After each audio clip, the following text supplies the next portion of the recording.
안녕하세요, 마진 채널입니다.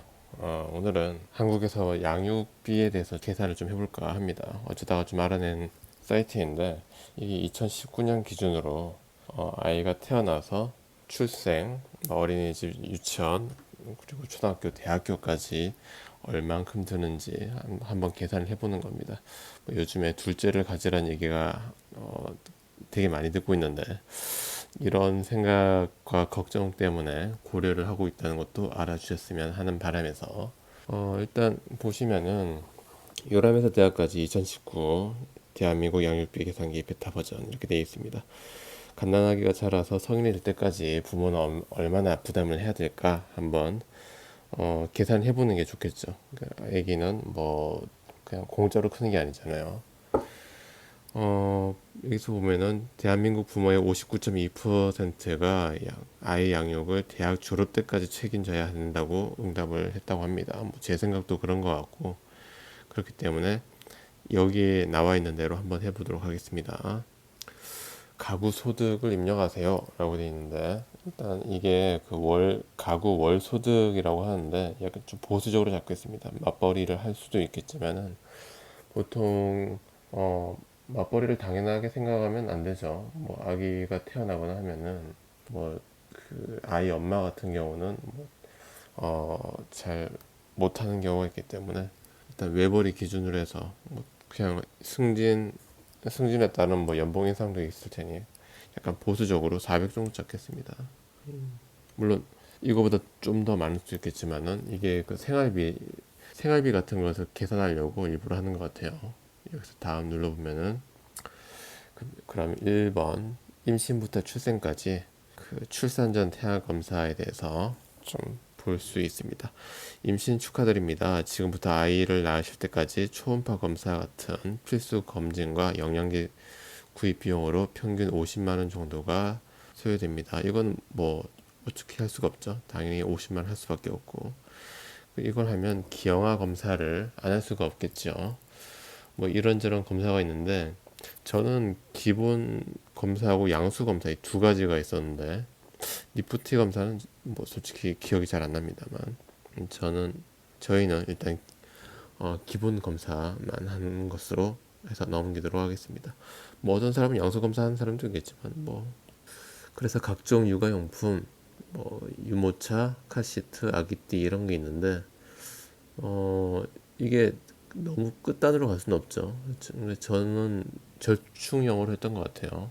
그리고 아이 있는 집에서 많이 쓰는 가전제품도 있습니다. 복수를 선택할 수 있다는데 먼저 공기청정기 있고요. 그리고 젖병소독기 당연히 살 수밖에 없고 아기용 세탁기 저 같은 경우는 트윈워시 해가지고 뭐 드럼 말고 밑에 작게 되어 있는 그거를 아기용 세탁기로 쓰기로 했었어요. 그래서 세탁기를 좀 좋은 걸 썼는데 그래서 포함하도록 좀 하겠습니다. 그리고 임산부 사이에서 공유되는 출산 준비물입니다. 원하시는 항목을 선택해 주세요. 1번 꼭 필요한 것만 채소로 보자면은 뭐 이건 1번 할 수밖에 없는 건데 뭐 당연한 것들이죠. 베네쪼고리, 양말, 젖병, 물티슈 뭐 이런 것들 당연히 사야 되고 끝에 보면 로션, 뭐 침대 저는 대여를 했지만 뭐 아기 침대는 대여하거나 사는 거나 좀 비슷하더라고요. 이런 것들은 당연히 사야 되고 그럼 2번 혹시 모르니 사두자. 근데 보면은 역류 박식 쿠션 샀고 모유 저장팩 샀고 베개는 뭐 기억이 잘 안 나는데 태아크림 샀고 공갈적 꼭지 샀고 안 살 수가 없는 것들인데 방수요 수유 가리개 회원부 방석도 샀었고 아기 침대 이건 대여했지만 아기 욕조까지는 모르겠지만 프리미엄 욕조 이런 건 모르겠지만 아기 욕조는 샀죠. 산모보호대 살 수밖에 없고요. 뭐 아기를 막 들다 보니 그 출산을 하게 되면은 여자 임산부의 그 뼈가 너무 유연해지기 때문에 살 수밖에 없고 수유브라, 발진글, 턱받이 살 수밖에 없고 3번 이런 것까지 사기도 해요. 아기 관찰 모니터 저는 사긴 했는데 뭐 안 살 수도 있는 것 같아요. 뭐 가격이 그렇게 얼마 하진 않고 유두보호기 뭐 글쎄 유두보호기라고 따로 있는 것 같지는 않지만 손수건으로 대신했었고요. 복대 샀었고 아기띠 샀고, 춘살크림 이건 선물 받고, 수유등 뭐 샀고, 임산부용 스타킹 글쎄요 이거까지 뭐 스타킹까지는 잘 모르겠지만 스왈드럽 이거는 거의 필수 아닌가 싶긴 한데 저게 있어야 신생아들은 잠을 좀 안 깨고 잘 수가 있어서 샀었어요. 그리고 전몸살 완화팩, 가습기 글쎄 뭐 이게 뭐 2번 아니면 3번인데 거의 3번에 가까운 것 같아요. 뭐 거의 몇 개 빼고는 거의 다 산 것 같아요. 그러면 태아보험 어디까지 알아보고 오셨나요? 처음엔 되게 황당했었는데 이거 태아보험 뭔가 싶었는데 안 하고 싶었지만 옛날엔 안 했답니다. 근데 요즘에는 하는 추세더라고요. 이게 딱 30세 만기, 100세 만기 이렇게 갈라진 게 아니고 이게 섞어져 있습니다. 어떤 거는 뭐 30세, 어떤 거는 뭐 80세, 어떤 거는 뭐 24개월 이렇게 돼 있는데 30세 기준으로 해서 꽤나 빡빡하게 했는데 사실 5만 원 수준, 5만 원보다 살짝 더 나온 것 같긴 합니다. 여튼 30세 만기로 보겠습니다. 산후조리, 태교 여행 준비 이렇게 돼 있는데 어, 제 애가 태어났을 때는 코로나 때문에 뭐 그런 산후조리원 동기 이런 개념이 없었다고 해요. 뭐 각각 뭐 각각 잠깐 모였다가 각자 방으로 돌아가는 식으로 했기 때문에 그래서 어떻게 보면은 좀 그런 정보 공유가 좀 덜 되어 있었다고 생각할 수 있겠죠. 일단 보면 산후조리원은 뭐 보통은 중간급 혹은 기본급 가는 것 같아요. 근데 저 같은 경우는 어, 산후조리원도 했었고요. 끝나고 나서 도우미도 썼었습니다. 최대한 뭐 이게 그 처가 쪽에 도움을 받지 못하다 보니까 뭐 이런 거에는 좀 아낌없이 쓰자. 그 몸을 좀 보호하는 차원을 쓰자 싶어가지고 중간급이라고 치고 하도록 하겠습니다. 그리고 뭐 산후조리 마사지가 있는데 결국은 했어요. 이게 할 수밖에 없더라고. 이게 몸에 관련된 거니까 이게 뭐 1에 10만 원 네, 할 수밖에 없고 그리고 조련을 나오게 되면은 그 사진을 이게 연계되어 있죠. 스튜디오 쪽에. 그래서 간단하게 찍어주고 나눠주면서 어떤 패키지를 할래요? 라고 하는 건데 보통은 100일, 돌잔치, 뭐 플러스 알파 이런 것들이 있는데 보통은 100일 플러스 돌잔치까지 한 번에 묶어가지고 하는 경우가 많죠. 물론 여기다가 플러스 해가지고 가족 사진까지 끼워서 안 할 수가 없게 만드는 경우가 있습니다. 이거를 스마트폰으로 찍는다라고 하고 싶지만 남자들은 이게 되지만 그게 그 애엄마들은 잘 안 되는 경우가 많습니다. 왜냐면은 이게 돈 주고 찍는 거하고는 돈 주고 찍는 거랑 자기가 직접 찍는 거랑은 좀 많이 다르기 때문에 중급 패키지를 하는 경우가 많았죠. 자, 지금까지만 해도 숨가쁘시죠? 아이에게 좋지 않습니다. 이땐 태교 여행을 추천해요. 어디로 모실까요? 저 같은 경우는 일단 뭐 국내나 좀 갔다 온 것 같아요. 태교 여행뿐만 아니라 뭐 중간에 신혼여행도 전 제주도로 갔다 오고 말았는데 제주도도 대충 200만 원 정도 하지 않았나 싶긴 한데 국내 여행 간다고 해서 그렇게 싸게 갔다 온 것 같지는 않습니다. 뭐 코로나 풀리고 하면은 신혼여행을 못 간 거를 뭐 유럽으로 가자라고 하는데 그건 그때 가서 생각하는 거고 태교 여행은 일단 50만 원으로 생각을 해 보겠습니다. 출산 준비, 디데이형 출산을 어떻게 하실 건가요? 근데 이거는 방법이 없잖아요, 사실. 보통은 자연분만을 하겠지만 자연주의 출산을 하는 분은 거의 잘 없겠지만 자연분만을 할 거고 혹시나 뭐 제왕절개 같은 경우는 이건 방법이 없잖아요. 뭐 애가 그 머리로 나오지 않고 이게 그 방향이 거꾸로 돼 있다든지 하면 할 수밖에 없겠죠. 다행히도 뭐 저희는 자연분만을 했기 때문에 뭐 이걸 쓰기로 하고 그리고 자연분만을 했으면 입원을 해야 되잖아요. 요즘 다인실하는 분은 거의 없을 것 같은데 이건 남자도 이게 그 애 엄마가 이른 시를 써야겠다라는 생각을 분명히 하게 될 것 같아요. 이건 혹시나 다인시를 쓰면 진짜 원망 많이 받을 것 같은데 이른 시 쓰고 넘기도록 하겠습니다. 그러면 임신부터 출산까지의 정산이 완료됐습니다. 이게 1단계인데 숨이 가쁘지만 이것만 해도 1,100만 원을 쓴 겁니다. 그러니까 임신부터 10개월까지 10달 동안 1,100만 원을 쓴 거죠. 그러면 2단계가 있습니다. 출생부터 첫 돌까지. 이거는 다 가지고 있는데 여기에 무슨 이 게이트 이것도 가지고 있고 요 뭐라고 하지? 아기 체육관인가? 아기 체육관 이것도 가지고 있죠. 처음엔 그 신생아 때에는 아기 체육관 하면서 어 발로 이걸 누르면서 위에 놀이개를 가지고 놀게 되고 좀 더 크면은 이 게이트 같은 거를 이게 왜 좋아하는지 모르겠는데 뭐 다행히도 둘 다 당근마켓에서 사가지고 유용하게 썼어요. 자, 그러면 이거를 모두 새 걸로 사는 분도 있고 뭐 대여하시는 분도 있고 아무것도 안 살래는 없겠죠. 근데 새 걸로 사나 뭐 대여로 하나 30만 원밖에 차이가 안 나는데 이게 새 걸로 사도 당근마켓으로 팔기 때문에 그런 것 같아요. 근데 뭐 저 같은 경우는 당근마켓이나 아니면 그 친구분들한테 이미 다 사용했던 것을 받았죠. 좀 이종 중고나 대여 물품을 활용했다라고 하고 넘어가겠습니다. 기저귀하고 분유, 기저귀값 본다, 분유값 본다 하는 말 괜히 있는 게 아니죠. 이거는 기저귀는 당연히 살 수밖에 없어요. 사용 안 하는 분이 없을 것 같은데 기저귀 사고 분유 먹여야 되죠. 이게 모유수유를 하겠다라는 분이 있긴 한데 요즘은 모유가 뭐 전부 이렇게 충분하게 나오지 않는 그런 경우도 많아요. 그래서 분유를 섞어서 쓰기도 하죠. 자, 그러면 비용이 들지 않는다고 부모님 시간과 노동까지 들지 않는 건 아닙니다. 뭐 이런 것도 쭉 있죠. 사실 이때부터는 그 아기 엄마의 그 노동이 중단됩니다. 그때부터는 외벌이로 살아야 돼요. 또 아기가 거의 새벽에도 두세 시간 만에 깨기 때문에 어 저는 평일에는 거의 잤지만 뭐 일하러 나가라고 아기 엄마는 새벽에도 두세 시간 만에 깨가지고 뭐 아기를 케어했던 그런 기억이 있습니다.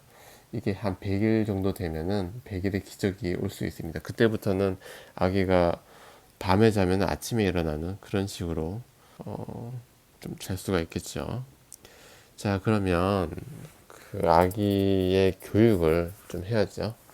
아무리 생각해도 우리 아이는 천재가 틀림없습니다. 이 천재성을 키워줘야겠어요. 돌잡이 전집을 사줄까요?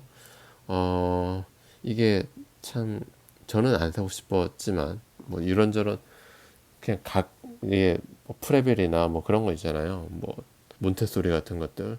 저는 그런 거보다는 각각의 책을 사는 게 낫지 않을까 싶었는데 이게 잘 안 되더라고요. 저는 베이직으로 했지만 전집을 사줬습니다. 교구가 밑에 있네.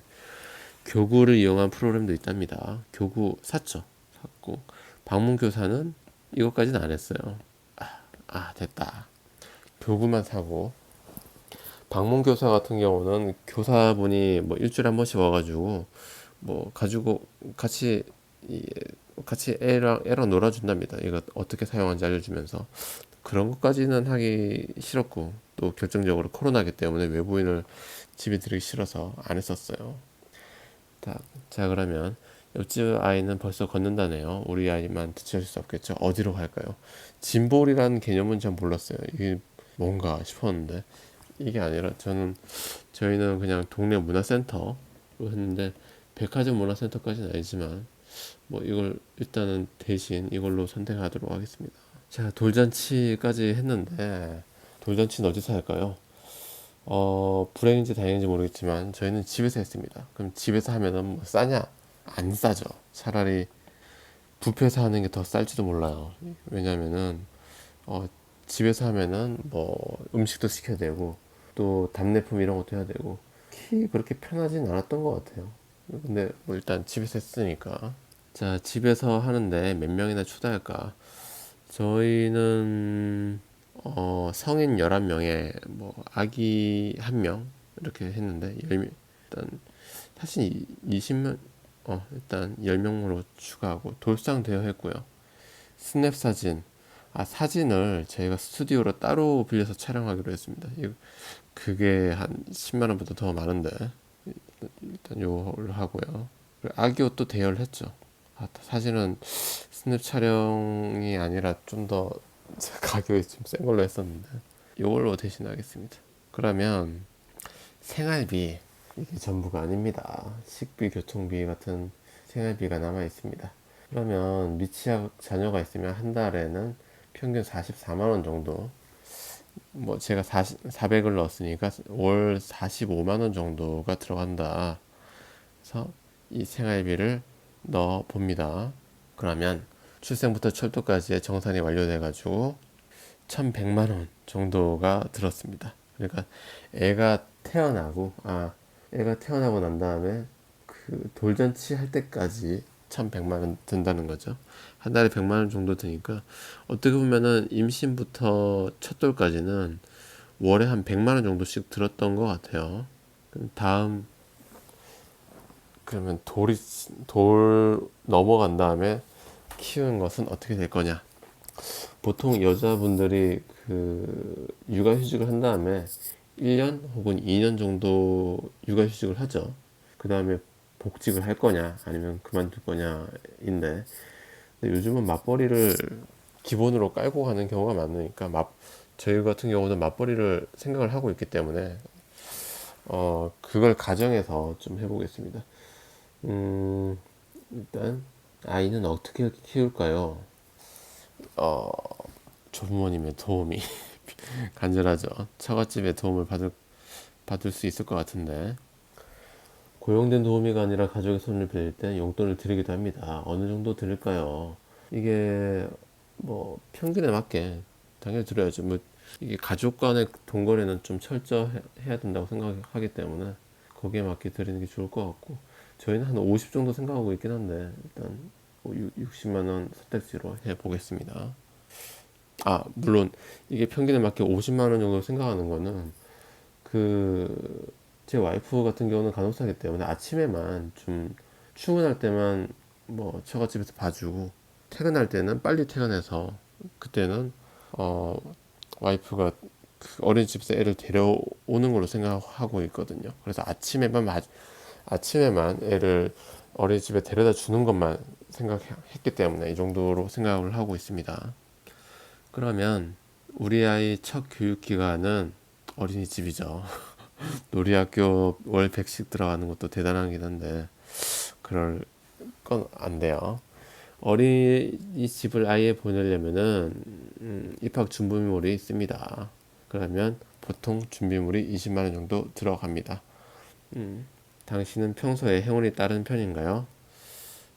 이게 보면은 행운이 따른다 하면 국공립이 되는 거예요. 그러면 월 4만 6천 원 정도 되고, 아니요 하면은 9만 3천 원 정도 됩니다.